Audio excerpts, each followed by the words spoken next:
Okay, this is the one of the question if you want to answer anyone. Otherwise, we are coming to end of the presentation, and then can tell or other people can join in sharing the experiences. Car one can go first. I Car think one. it should be car two. I think it should be car two because it is the priority, the right to reply. I don't know if it's correct or not. Yeah, See the is on but the see the priority yield road, sign so it or should give go. way.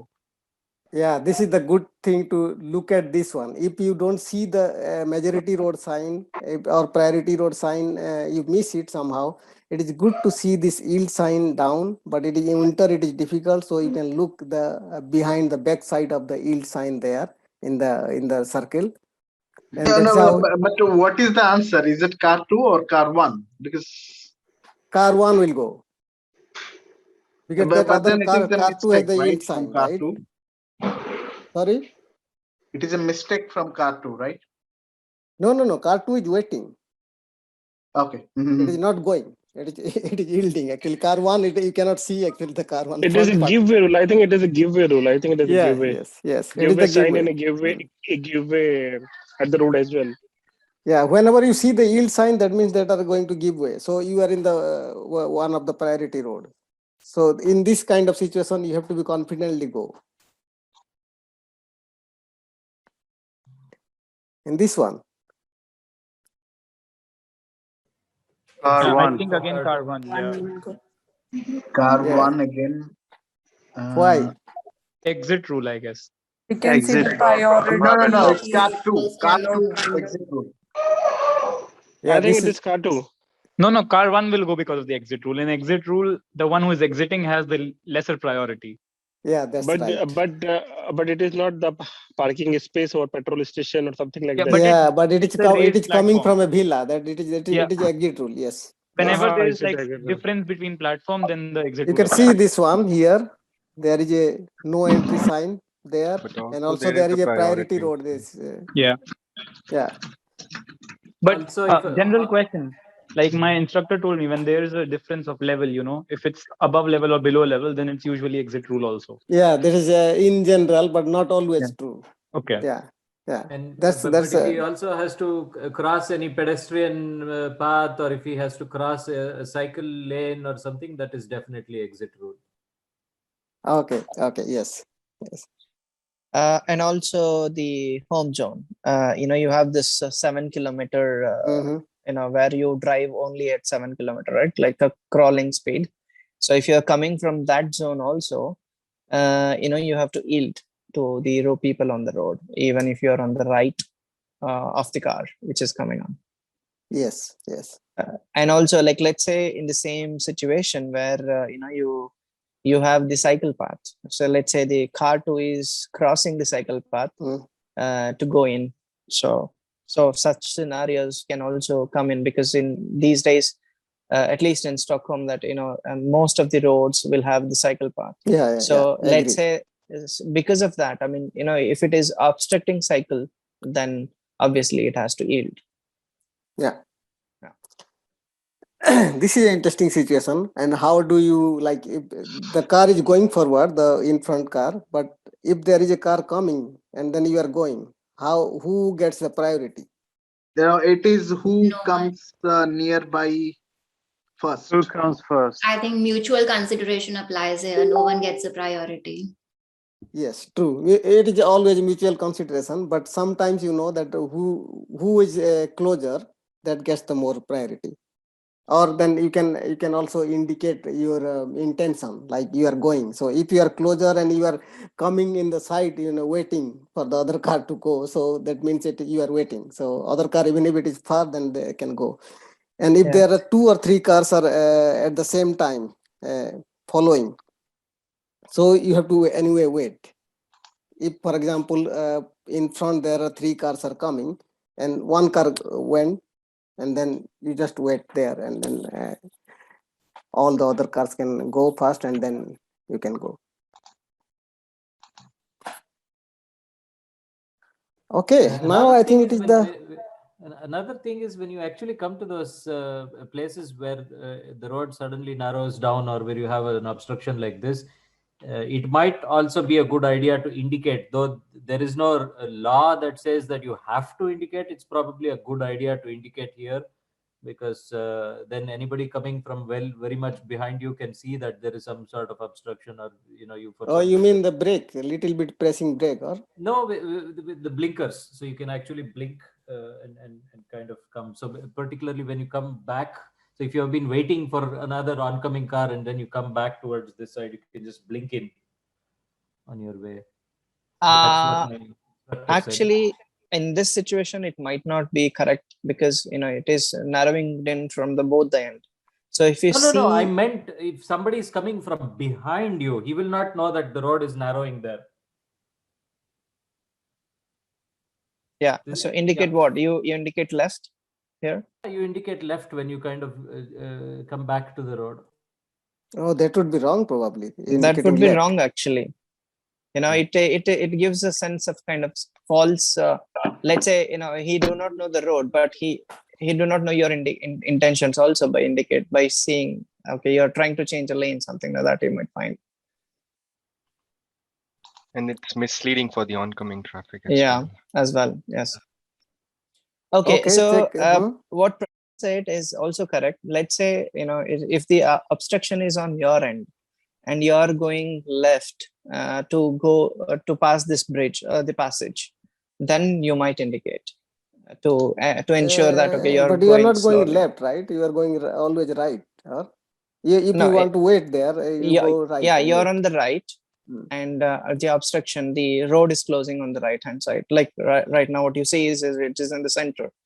So this obstruction is in the center, and you have to position your car to the left to go past this passage. Then you might indicate saying that okay, so I am moving my car to the left so that I can pass safely. So this is the end of this one. Okay, so this is the main point is like it's more than 60% of the driving could be learned outside of the car. So you don't need actually a car to learn. So probably the videos and then online, that when I used to take this training, that most of the time I used to take the time from the traffic instructor, and that cost a lot of money. So just you can learn from many places. So, and this is the last one. If you don't have not subscribed, please subscribe, because it is a lot of things are coming regularly. So different topics, different one.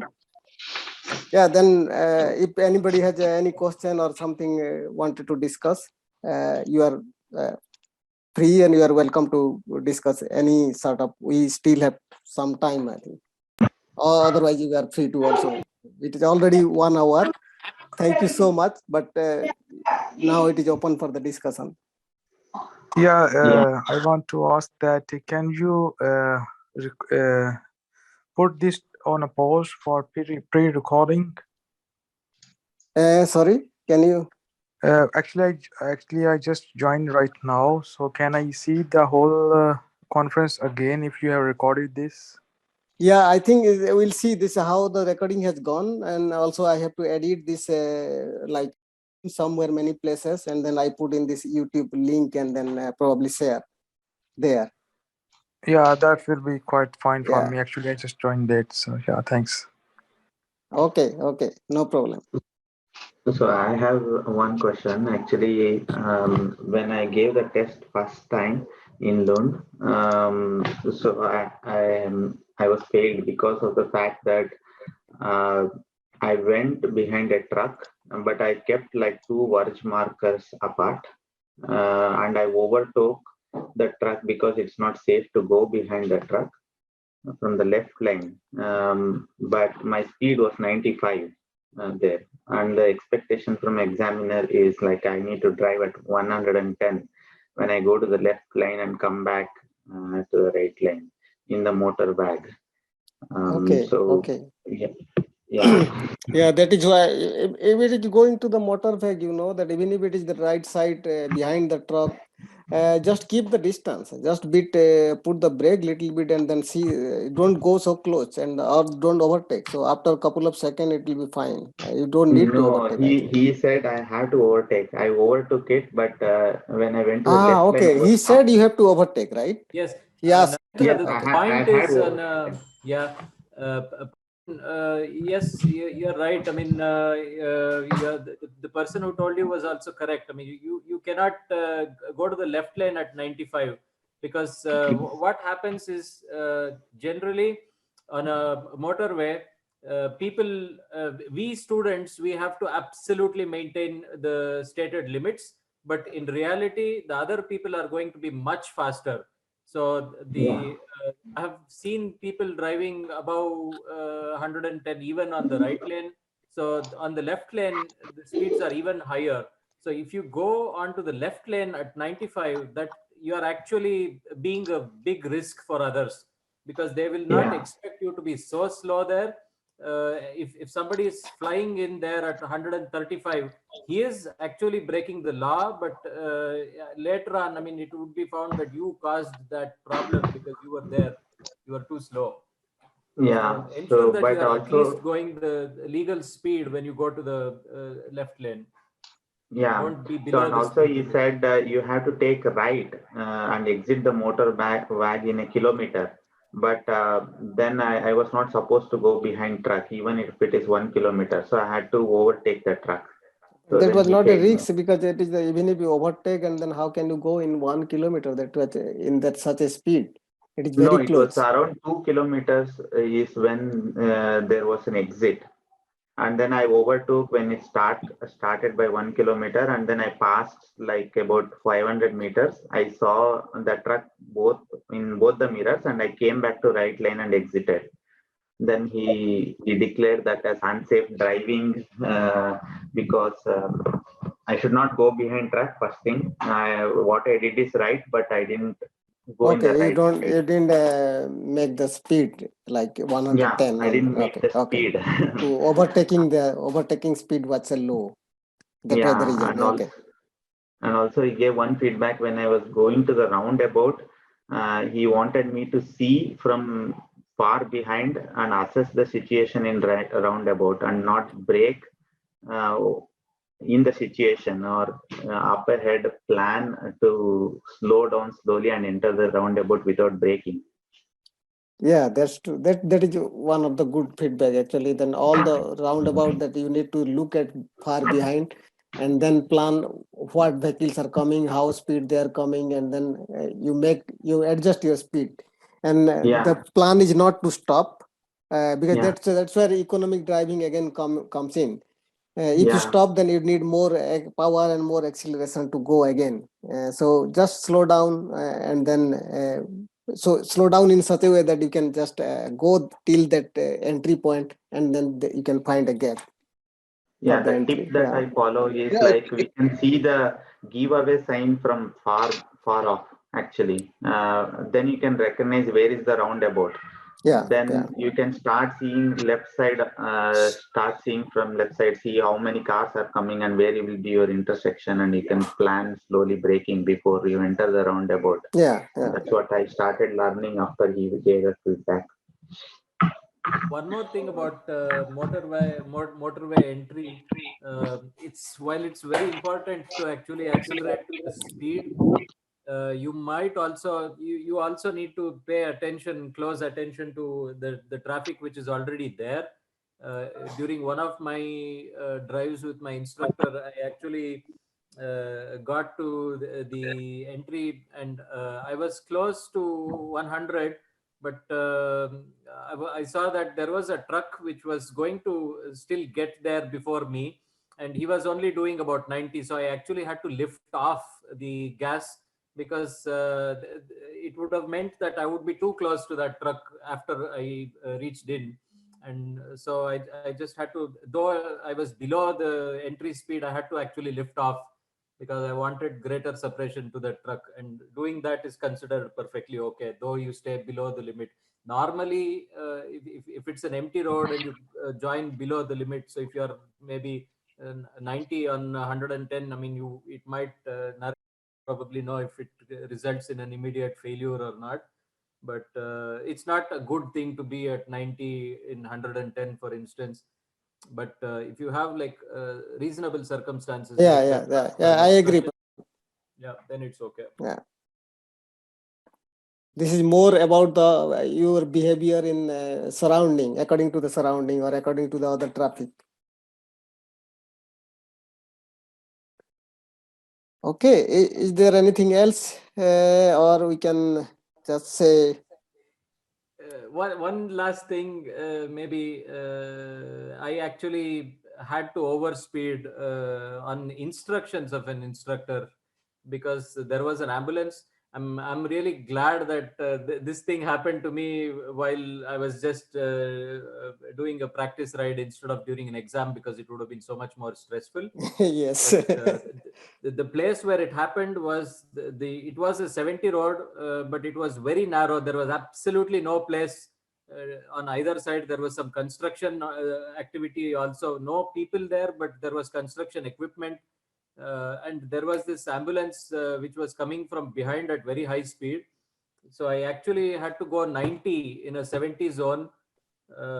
And I had to clear that place till I came to a place which was broad enough for me to stop.